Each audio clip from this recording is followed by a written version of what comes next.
Bonjour à tous, je reviens vers vous pour une nouvelle vidéo. Cette fois, je vais vous parler des signes. Je vais faire deux vidéos pour que vous puissiez distinguer les choses et pour qu'elles ne soient pas trop longues parce que sinon, je ne peux pas les mettre sur Instagram, même en IGTV, parce qu'il faut que ça fasse maximum 15 minutes. Donc, je vais faire deux vidéos.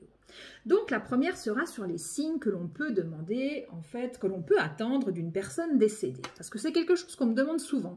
Ah, je me demande si mon papa, ma maman, ma soeur va bien aujourd'hui et comment ça me ferait du bien d'avoir un signe. Donc, c'est vrai que des gens pour qui la médiumnité est quelque chose de très concret, soit des gens qui sont un petit peu... J'ai un petit peu tout, en fait. J'ai des personnes très cartésiennes et sceptiques qui aimeraient bien que ça existe, qu'il y ait une vie après la mort, mais qui ont quand même un peu cette appréhension et qui n'iraient pas forcément consulter quelqu'un. Vous allez me dire, ils viennent chez moi. Oui, mais généralement, ma clientèle est vraiment extrêmement cartésienne et puis n'a jamais consulté de médium préalablement. Et s'ils sont venus, c'est que quelqu'un, un proche, un collègue, un ami leur a dit « va voir Claudiane ». Et c'est vraiment ce qu'a fait qu'ils arrivent chez moi. Mais ils me disent très souvent, je vous préviens, je suis vierge de toute consultation. Je dis, c'est génial, vous n'aurez pas entendu des conneries et vous n'aurez pas d'image déformée de ce qu'est mon vrai métier. Donc, les personnes me disent souvent, mais j'ai peur de déranger cette personne décédée parce que je ne voudrais pas, quoi. Bon, alors, écoutez, on n'est pas en train de prendre en otage les personnes, vous n'êtes pas en train de faire une séance de spiritisme en conviant votre tonton, tata, papa, maman ou frangine dans le salon, enfin, j'espère pas. Des conseils avec Ouija et compagnie, ça à vous risque et péril, hein, mais chacun fait comme il veut. Hein. Donc, si vous n'êtes pas en train de faire ça, il faut vous dire une chose, c'est que finalement, la mort, c'est qu'un plan... C'est juste un plan de conscience, c'est tout. C'est-à-dire que c'est comme des lignes, des fréquences qui sont juste sur des fréquences différentes. Ça veut dire que c'est comme si on est tous au même endroit, mais sur des plans qui sont juste, oui, comme si on était à un étage différent. On est dans le même immeuble, mais à un étage différent. Donc c'est vrai que pour pouvoir percevoir des choses, pour être sur cette même fréquence, si vous allez consulter un médium qui fait des contacts, cette personne va monter son taux de vibratoire avec son état de conscience modifié. Le défunt va s'ajuster pour qu'il y ait un moment où les personnes puissent se comprendre, s'entendre, se percevoir. Et du coup, ça va permettre que pour un court moment, il y ait cette possibilité d'entrer en contact. Bon, ça c'est si vous allez consulter quelqu'un. Après, il y a tout, hein. Je crois qu'il n'y a ni juste ni faux. Préférez les recommandations quand même. C'est vrai que pour ma part, je ne vais pas aller voir n'importe qui. Et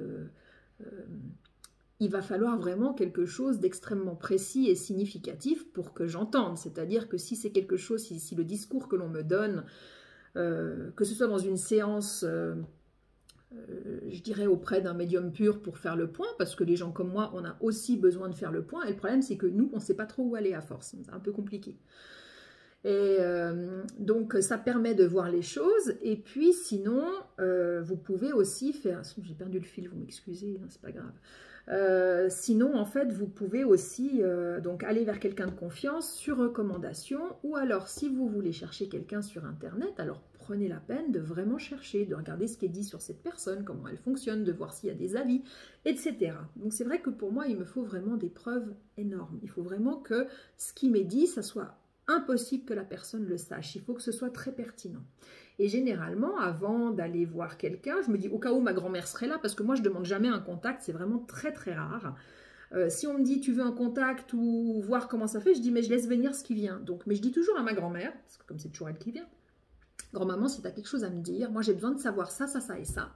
Donc j'ai besoin que dans cette séance, il y ait ces réponses. Et la dernière fois que j'ai challengé, je challenge toujours le ciel en fait, en disant mais donnez-moi des preuves, vous voulez que je sois une traductrice pour vous, vous voulez que je sois au service, vous avez tout fait dans ma vie pour me pousser à cette place, même si je voulais juste être normale. Alors maintenant, vous allez me prouver. Donc c'est vrai que c'est quelque chose que je remets en question, je ne sais pas combien de fois par année. Pardon. Mais chaque fois, en fait, on me cloue le bec. Donc c'est parfait parce que je suis sûre qu'ils m'en veulent pas, en fait, là-haut. Et puis ils doivent se dire, ça y est, elle recommence. Donc je les pense plutôt, je sens plutôt une énergie pleine d'indulgence et de, oh là là. C'est vrai, une fois, j'avais fait une séance et le médium était mort de rire en me disant, mais tu leur as tout fait en excuse. Tu as tout fait pour repousser ta place. C'est tellement vrai. Enfin bon, maintenant j'y suis et je suis très contente d'y être. Donc voilà, demandez des signes significatifs pour vous, c'est-à-dire, qu'est-ce que ça peut être? Parce que des fois on me dit, oui mais c'est quoi un signe? Alors vous, s'il y a un truc passe-partout, vous avez tellement besoin d'avoir un signe de la personne dont vous n'avez pas réussi à faire le deuil qui vient, vous serez prêt en effet à croire un peu tout. C'est-à-dire que la chose la plus simple qui soit, vous pouvez l'interpréter comme un signe. Vous avez le droit, hein. Mais n'hésitez pas à être exigeant. Ça peut être un signe, ça peut être, je sais pas moi, un livre qui tombe de votre bibliothèque et puis le titre est vraiment pertinent par rapport à votre questionnement. Ça peut être, il s'ouvre à un endroit précis et puis le titre du chapitre répond à votre questionnement. Bon, vous allez me dire, on n'a pas tous des bouquins qui giclent de la bibliothèque, on n'est peut-être pas en plein poltergeist, mais ça peut arriver, hein. Ça peut être, je sais pas, si vous allumez la radio, et puis genre c'est la fréquence habituelle, puis tout d'un coup passe la chanson qu'adorait votre papa ou votre maman, et puis qui a fichtrement rien à faire avec la programmation actuelle de la musique, etc. Sauf si vous mettez chaque fois le même canal nostalgie qui va passer forcément le titre, il y a 8 chances sur 10 de votre papa ou de votre maman. Mais enfin, je sais pas, si vous écoutez Énergie, puis boum, vous allumez, puis ça tombe pile sur le sujet ou quelqu'un qui parle de la même problématique que vous, c'est marrant quand même que vous ayez à allumer à ce moment-là et que ça réponde à votre questionnement. Bah, c'est quand même surprenant. Ça peut être des choses, je ne sais pas, qu'est-ce que ça pourrait être? Je ne sais pas, votre parent décédé aimait passablement quelque chose et puis c'est pas ce qu'on trouve, je sais pas, genre c'est pas la bonne saison. Imaginez que votre papa ou votre maman affectionnait, je ne sais pas, particulièrement une chose qu'on trouve en automne, je ne sais pas, genre qu'à la saison de l'automne. Vous êtes en début d'été, vous allez vous balader et pouf, vous trouvez, sorti de nulle part, quelque chose, je sais pas, genre, admettons un marron mûr, voilà, ou une châtaigne. Mûr, hein, je précise. Et puis elle est posée par terre sur votre chemin quand vous allez vous balader. Votre papa ou votre maman adorait manger des châtaignes. Puis vous allez, parce que je suis rationnelle, hein, donc si ça m'arrive, moi je vais regarder les arbres autour s'il y a un châtaignier ou pas. Je vais vraiment regarder partout. Si je suis entourée par tout ce qu'on veut comme arbre, sauf justement un châtaignier, je vais me dire, mais qu'est-ce qu'elle fout là en fait cette châtaigne? Donc quand je vous dis qu'il faut quand même qu'il y ait quelque chose de significatif, n'hésitez pas. Après, il faut être super ouvert, hein. Quand on demande un signe, ils peuvent survenir de plein de manières différentes. Ça veut dire qu'il faut être... il ne faut pas dire, alors, si c'est toi, à telle heure, tu vas faire telle chose. Non, ça ne sert à rien, ça. Je veux dire, vous allez faire en sorte de vous prouver que ce n'est pas possible. Restez ouvert. Débrouille-toi, papa, maman, tata, enfin celui dont vous espérez un signe. Fais-moi un signe qui sera irréfutable.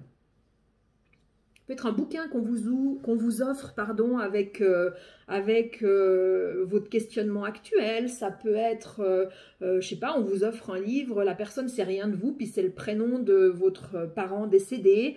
Vraiment restez ouvert, vous branchez la télé sur une émission, je sais pas, vous branchez au bol, hein, je veux dire sur la chaîne dernière où vous étiez, et puis c'est en train d'être un débat sur la vie après la mort. Je sais pas, restez ouvert à la manière où c'est fait, et puis n'hésitez pas à être exigeant.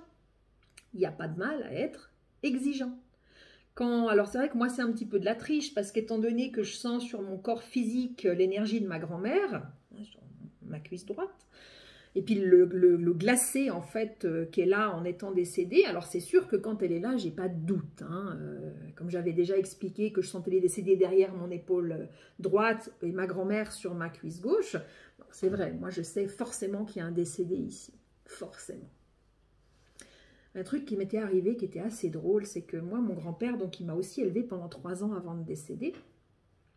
Et puis j'étais allée faire un cours voilà, de médiumnité. Et puis, j'étais crevée, hein. C'était une semaine intensive. À l'époque, je commençais juste mon activité, donc j'avais pas l'habitude de travailler des heures et des heures en état de conscience modifié.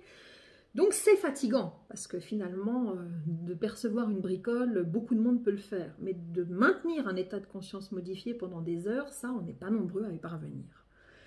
Donc voilà, c'est ça qui est compliqué. Et puis cette semaine-là, mais tous les matins, alors que j'étais crevée, je me suis réveillée, je crois, à 5 h du mat. J'avais rien à foutre. Enfin, le petit-déj, c'était beaucoup plus tard, les cours encore plus.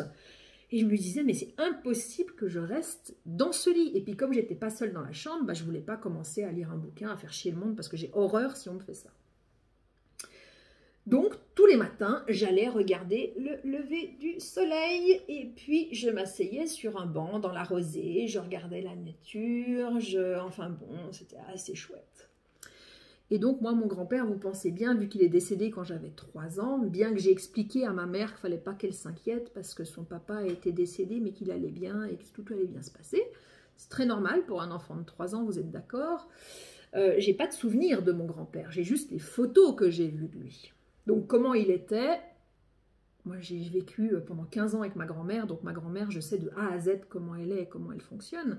Mais comment était mon grand-père? Voilà, elle me racontait des anecdotes de quand elle était mariée, de choses comme ça, mais pas des tonnes de choses, ma grand-mère non plus sur lui. Elle me parlait plus de son vécu à elle, depuis qu'elle était petite jusqu'à aujourd'hui. Enfin, aujourd'hui, quand elle était avec moi.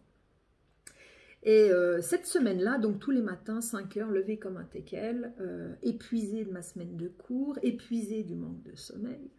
Et puis je crois l'avant-dernier jour, ou comme ça, je vais faire une séance, voilà, pour moi. Et se présente en fait en contact mon grand-père, et qui explique qu'il était avec moi quand j'étais petite, et que, donc la personne ne sait rien de moi, hein, et qui explique qu'il aimait, combien il aimait le matin tôt et profiter de ces instants et machin. Je fais la vache. Ça fait une semaine qu'il me fait me réveiller à l'aube et qu'il me fallait me balader dehors. Je peux vous dire une chose, ça n'a jamais recommencé. C'est la seule fois de ma vie où c'est arrivé. Donc voilà, n'hésitez pas, si vous cherchez un signe de la part des personnes que vous aimez, n'ayez pas peur de demander, mais restez très ouvert sur la réponse qui peut survenir. Par contre, elle doit être précise. Elle doit être irréfutable. Si c'est quelque chose, on peut tous par désespoir interpréter tout et n'importe quoi.